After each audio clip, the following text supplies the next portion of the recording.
안녕하세요. 10월 15일 정부가 정말 예상보다 훨씬 강력한 부동산 대책을 내놨습니다. 오늘 저희는 이 대책 핵심이 뭐니 좀 짚어보고 이게 바로 당신에게 어떤 영향을 미칠지 좀 집중적으로 파헤쳐 보겠습니다. 네, 저희가 정부 발표 자료는 물론이고 시장 분석, 또 관련 유튜브 콘텐츠까지 정말 두루 살펴봤는데요. 목표는 명확합니다. 이 복잡한 규제 내용들, 이걸 좀 알기 쉽게 정리해서 당신이 앞으로 어떻게 대응해야 할지 실질적인 통찰력을 얻도록 돕는 것이죠. 맞아요. 특히 서울 전역에다가 경기도 주요 지역까지 동시다발적으로 규제 지역 그리고 또 토지거래 허가구역으로 묶였잖아요. 게다가 앞으로 더 강한 세금 규제가 나올 수도 있다 이런 예고까지 정말 시장의 판도를 바꿀 만한 내용들이 많은 것 같습니다. 그럼 바로 본론으로 들어가 보죠. 가장 먼저 눈에 띄는 건 역시 규제 지역의 대폭 확대입니다. 서울 전역 그리고 경기도 핵심 지역 12곳이 추기과열지구이면서 동시에 조정 대상 지역으로 묶였죠. 정확합니다. 서울 전 지역하고 경기도에서는 과천, 광명, 성남시 있죠. 분당, 수정, 중원구, 그리고 수원시 영통구, 장안구, 팔달구, 또 안양 동안구, 용인 수지구, 의왕, 하남시까지 이 12개 지역이 10월 16일 0시부터 동시에 두 가지 규제를 다 적용받게 된 겁니다.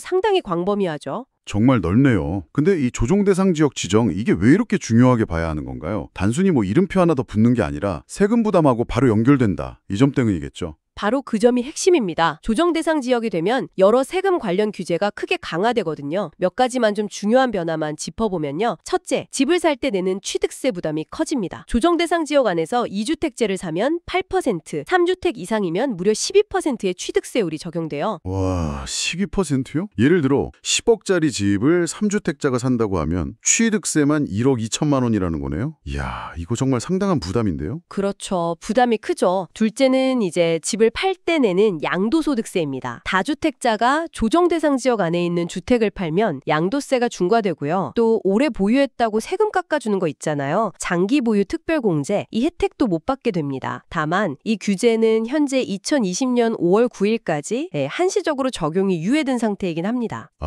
유예 기간이 있긴 하군요. 그래도 결국 다주택자들은 이 기간 안에 팔아야 하나 이런 압박을 느낄 수 있겠네요. 그렇습니다. 아무래도 그렇죠. 셋째는 이제 1세대 1주택자의 양도세 비과세 요건인데요. 기존에는 2년 보유만 하면 됐었는데 이제는 매도 시점까지 2년 실제 거주 요건을 추가로 채워야 비과세 혜택을 받을 수 있게 됩니다. 그러니까 단순히 집 사놓고 그냥 기다리는 것만으로는 세금 혜택을 보기가 어렵게 된 거죠. 네, 이 부분이 정말 실거주 목적이 아닌 투자자들한테는 상당히 큰 변화겠어요. 실제 거주 계획까지 수정해야 될 수도 있는 거니까요. 네, 맞습니다. 마지막으로 주택임대사업자에 대한 세제 혜택도 축소가 됩니다. 2018년 9월 14일 이후에 조정 대상 지역으로 지정된 곳에서 새로 취득한 주택을 임대 등록해도요. 종합부동산세 합산 배제라든지 양도세 중과 배제 같은 이런 주요 혜택들을 받을 수가 없게 됩니다. 와, 정말 다방면으로 아주 촘촘하게 규제가 들어왔네요. 그런데 이번 대책에서 시장 참여자들이 가장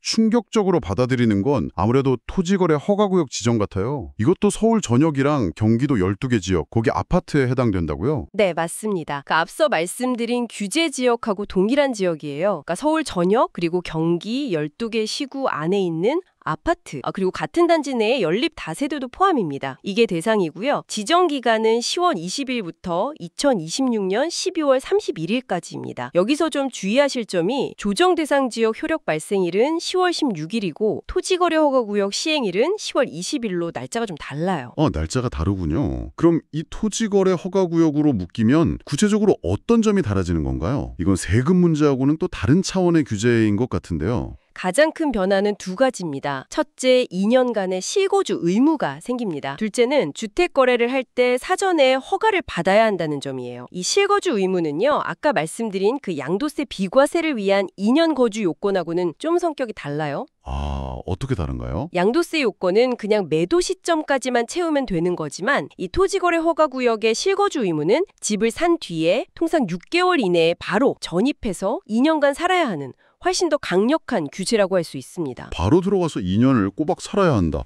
그렇다면 전세를 끼고 집을 사는 소위 말하는 갭 투자는 그냥 원천적으로 불가능해지는 거군요. 정확하십니다. 갭 투자를 사실상 원천 차단하는 효과가 있는 거죠. 그리고 두 번째 변화, 바로 허가 절차입니다. 집을 사기 전에 관할 지자체장의 허가를 받아야만 거래가 가능해집니다. 허가요? 신고가 아니고요? 네, 단순 신고가 아니라 실수요 목적 등을 심사받는 과정인 거죠. 그래서 일부 자료에서는 과거 사례를 좀 들면서 담당 공무원의 좀 자위적인 판단이 개입될 여지가 있다. 이런 우려를 제기하기도 하더라고요. 예를 들면 내 식구 살기에는 30평대도 충분한데 왜 굳이 40평대로 이사 가려고 하느냐. 이런 식으로 허가를 안 내줬다는 그런 이야기도 있었죠. 와, 그건 좀 세금 부담 증가를 넘어서 이제 거래 자체를 허가받아야 하고 즉시 실거주 의무까지 생긴다니 이거 정말 시장에 미치는 파급력이 엄청나겠는데요. 특히 갭 투자가 막히면 아까 말씀하신 것처럼 전세 공급에도 영향을 미쳐서 해당 지역 전세 가격이 오를 수 있다. 이 분석도 상당히 설득력 있게 들립니다. 자, 집을 사는 것도 어려워지고 파는 것도 어려워지는데 여기에 이제 자금 조달 문턱까지 높아졌습니다. 금융 규제도 빼놓을 수가 없죠. 네, 그렇습니다. 거래 자체에 허가 필요하고 실거주 의무까지 생겼는데 돈 구하기도 어려워진 거죠. 규제 지역으로 지정되면서 주택담보대출 비율, LTV라고 하죠. 이 한도가 축소됩니다. LTV면 집값 대비해서 얼마나 빌릴 수 있냐는 비율인데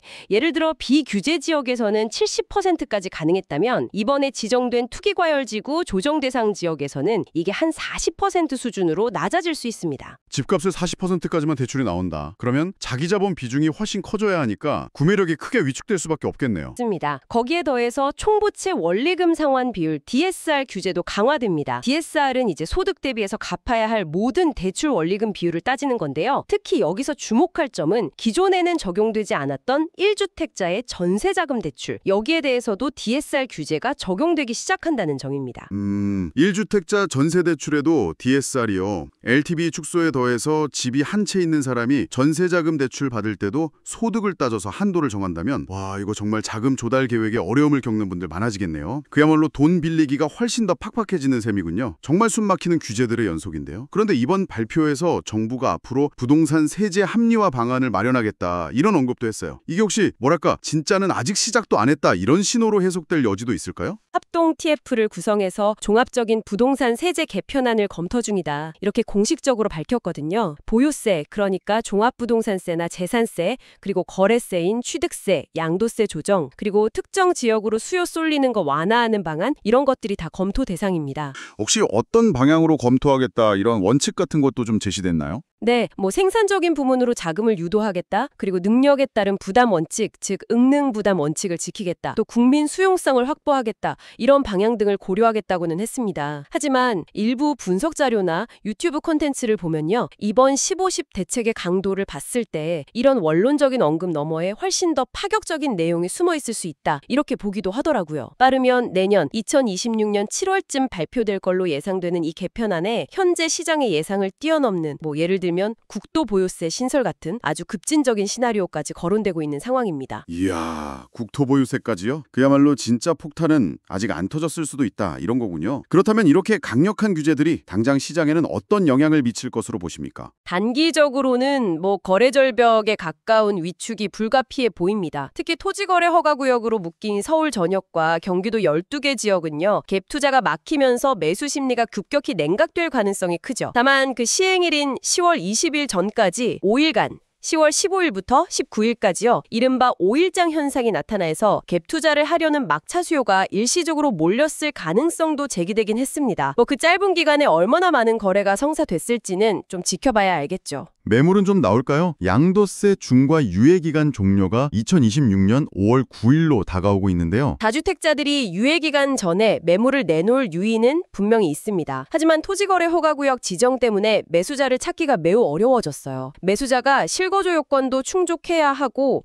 허가까지 받아야 하니까요. 아, 그렇죠. 팔고 싶어도 사줄 사람이 없으면. 네, 그래서 매매 대신에 증여를 선택하는 경우가 늘어날 수 있습니다. 하지만 이것도 역시 토지거래 허가구역 지정 전인 10월 20일 이전에 했어야 절차상 용이했고 또 조정 대상 지역 내에서 증여할 때 취득세가 최대 12%까지 중과될 수 있다는 점도 큰 부담입니다. 그럼 규제를 피한 지역으로 수요가 몰리는 이른바 풍선 효과는 어떻게 예상하세요? 규제를 피한 인근 비규제 지역들, 예를 들면 의정부나 남양주, 구리 같은 곳으로 일부 수요가 이동할 가능성은 있습니다. 하지만 예전과 같은 그런 큰 폭의 풍선 효과를 기대하기는 어렵다 이런 분석이 많아요. 왜냐하면 다주택자에 대한 취득세 중과 부담, 아까 말씀드린 최대 12% 이게 워낙 커서요. 추가로 주택을 매수하는 것 자체가 매우 어려워졌기 때문입니다. 마지막으로 전세 시장은 앞서 말씀드렸듯이 토지거래 허가구역 내 갭 투자가 불가능해지면서 줄어들면서 전세 공급이 줄고 그래서 가격 상승 압력이 커질 수 있습니다. 자, 정말 복잡하고 엄중한 상황인데요. 그렇다면 이렇게 급변하는 상황 속에서 당신은 어떻게 대응해야 할까요? 먼저 주택 매수를 고려하고 계신다면 어떨까요? 가장 먼저 강화된 대출 규제, LTV랑 DSR이죠. 여기에 맞춰서 자금 계획을 정말 꼼꼼하게 다시 세우셔야 합니다. 특히 토지거래 허가구역 내에 주택을 매수하신다면 그 2년간의 실거주 의무, 이걸 현실적으로 내가 감당할 수 있는지 명확히 판단하셔야 하고요. 규제 시행 이후에 시장이 좀 위축되면서 급매물에 나올 가능성도 있으니까 시장 상황을 좀 예의주시할 필요도 있겠습니다. 반대로 주택 매도를 고려하고 있다면요. 다주택자의 경우 양도세 중과 유예기간이 2026년 5월 9일까지라는 시한이 있잖아요. 이걸 염두에 두고 전략을 짜셔야 합니다. 증여를 고려하신다면 이미 토지거래 허가구역 지정 10월 20일이 시행됐기 때문에 절차가 좀 복잡해졌고요. 조정대상 지역 내 증여 시에는 취득세 12% 중과 여부도 반드시 확인하셔야 합니다. 마지막으로 이미 집을 한 채 가지고 계신 1주택자라면 어떤 점을 좀 고려해야 할까요? 우선 양도세 비과세를 위한 2년 거주 요건, 이걸 채웠는지 혹은 앞으로 채울 계획인지 명확히 하셔야 하고요. 향후에 주택을 처분하거나 갈아타기 계획이 있다면 좀 신중하게 재검토하셔야 합니다. 특히 토지거래 허가구역 내 1주택자분들은 집을 팔 때도 매수자가 실거주 요건을 충족하고 허가를 받아야 하잖아요. 그래서 거래 자체가 예전보다 훨씬 어려워질 수 있다는 점, 이걸 인지하셔야 합니다. 네, 정말 고려해야 할 변수가 많아졌네요. 네, 그래서 가장 중요한 점을 다시 한번 강조하자면 이번 10.15 대책이 끝이 아닐 가능성이 높다는 겁니다. 정부가 추가적인 세제 개편을 공식적으로 예고한 만큼 앞으로 발표될 정책 변화에 계속 관심을 가지면서 좀 장기적인 관점에서 당신의 자산관리 전략을 세우시는 게 중요합니다. 그리고 이 세금 규정들이 워낙 복잡해졌기 때문에 중요한 의사결정 전에는 반드시 세무 전문가와 상담하시는 게 필수적입니다. 참고로 일부 자료에서는 국세, 그러니까 양도세나 종부세는 세무사에게 물어보고 지방세인 취득세는 관할 지자체 담당 공무원에게 문의하는 게 더 정확한 정보를 얻는 팁이 될 수 있다. 이렇게 조언하기도 하더라고요. 네, 오늘 저희는 10.15 부동산 대책의 주요 내용과 시장 전망, 그리고 당신을 위한 대응 방안까지 심층적으로 짚어봤습니다. 정말 서울 전역과 수도권 핵심 지역을 동시에 묶는 강력하고 광범위한 규제가 발표되었는데요. 그렇습니다. 특히 유례 없는 토지거래 허가구역 전면 지정, 그리고 추가 세제 개편 예고는 앞으로 부동산 시장의 방향을 결정지을 아주 중요한 변수가 될 겁니다. 발표된 내용을 정확히 이해하고 앞으로의 변화에 좀 냉정하게 대비하는 자세가